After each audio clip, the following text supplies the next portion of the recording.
Hi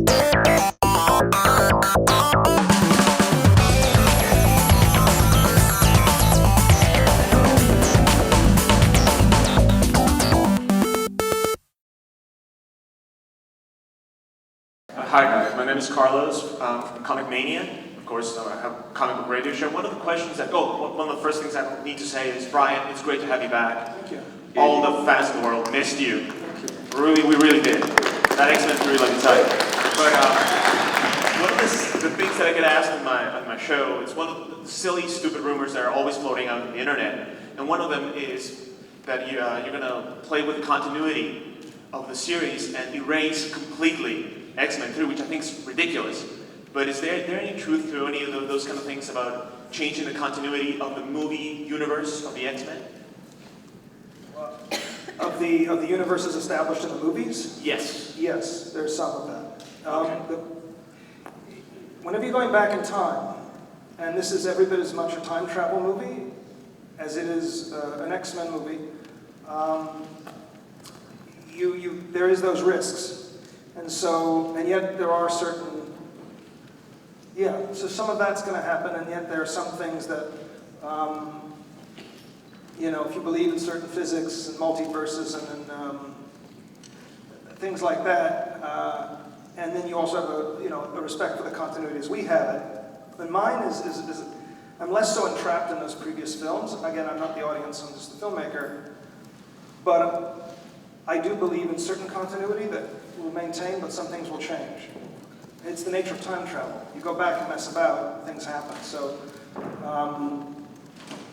that's something that some of those rumors are probably somewhat true.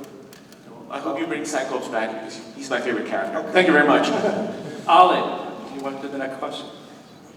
Hi there. I was just wondering, James, you just alluded to it. Will there be much acting with the younger versions of the characters in the same scene as the older versions? Because if so, that would be good. That would be well good.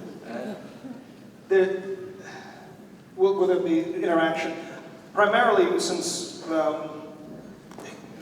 Wolverine is the journeyman, his interaction with the younger cast is primary. There is a moment which you'll see a beat of in this reel I'm going to show, where these two characters come face to face with the younger self, older self. And we try to do it in a unique way. It's been done before, but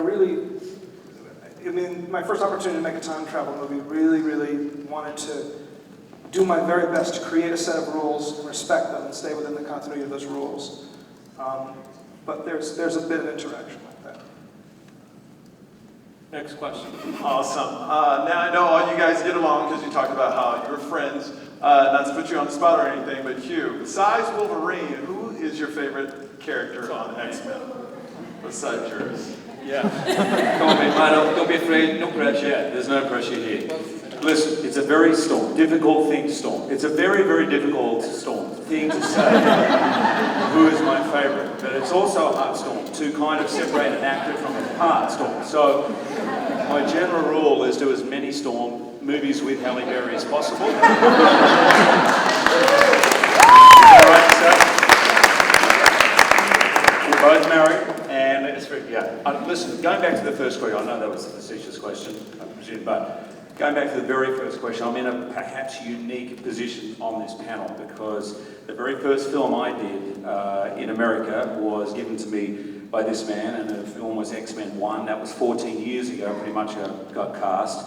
It's almost impossible to believe. Like, I think everyone on this side of Bryan feels how incredibly unique, rare, lucky, and blessed we are to be able to, 14 years later, come back together. I mean, we all knew each other. You guys knew me before I had kids. My son was born just as we were making first one. I mean, so much has changed. We've gone through together.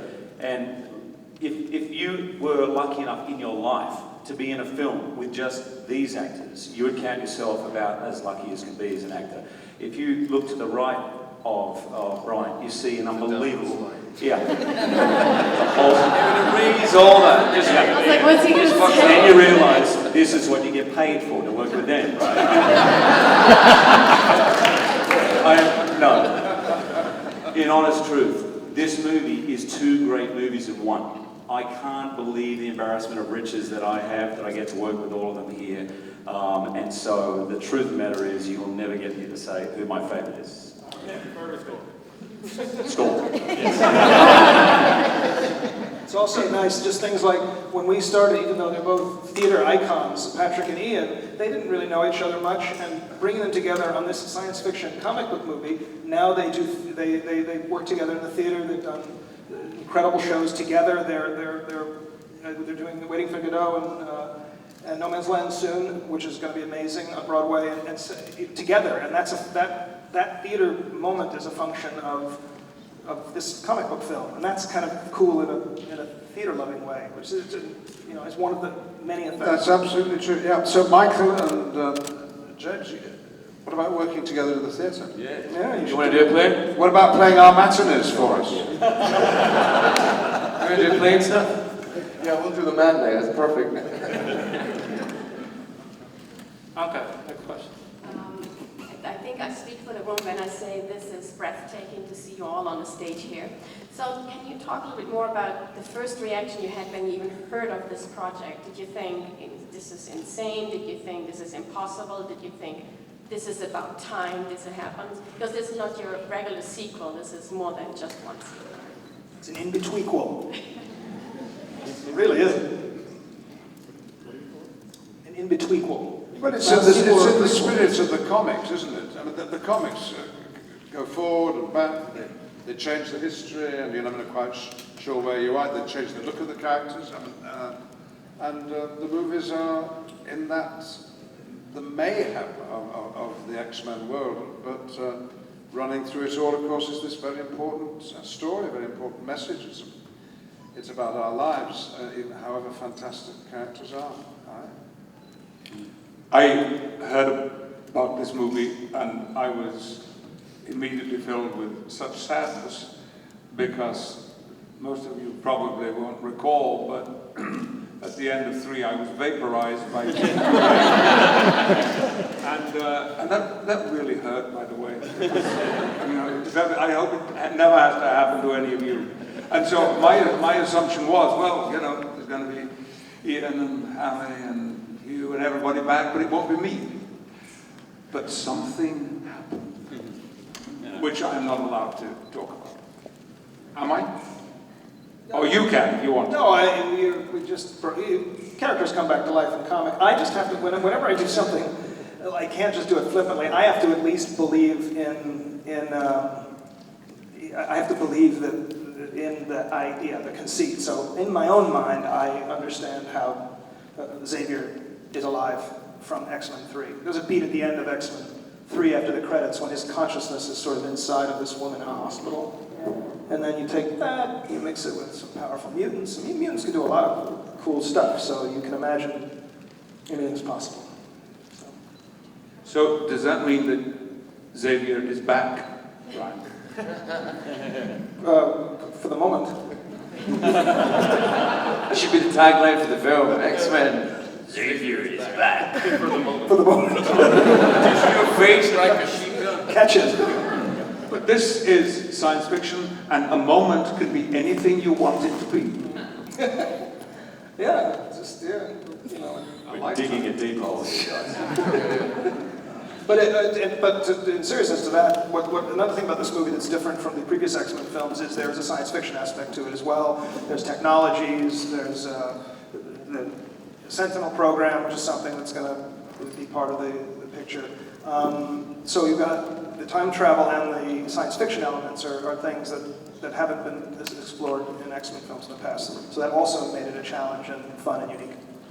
We have time for about one more question. All right, I wanted to ask you guys about the costumes this time around, how you felt in them. There's a lot of 70s gear. You're back in your Storm outfit while pregnant. You're basically naked this whole time. After wearing the costume in the last one, now you're full blue. She's pregnant, I'm naked. Sounds like a Come great see the movie.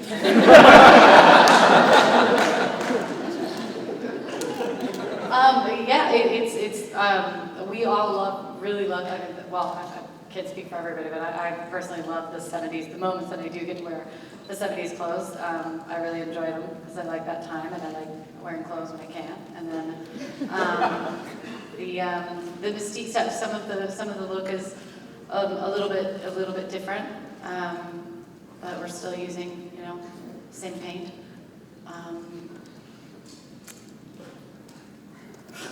There are so many times where I wish I could just No, it's fine. walk away. Yeah, Jen wanted to make sure that this Mystique was a less innocent, evolved, getting closer to where Mystique was in Yeah. X-Men Well, she's 2. also more comfortable. I mean, she, you know, when we left the movie, she was mutant and proud.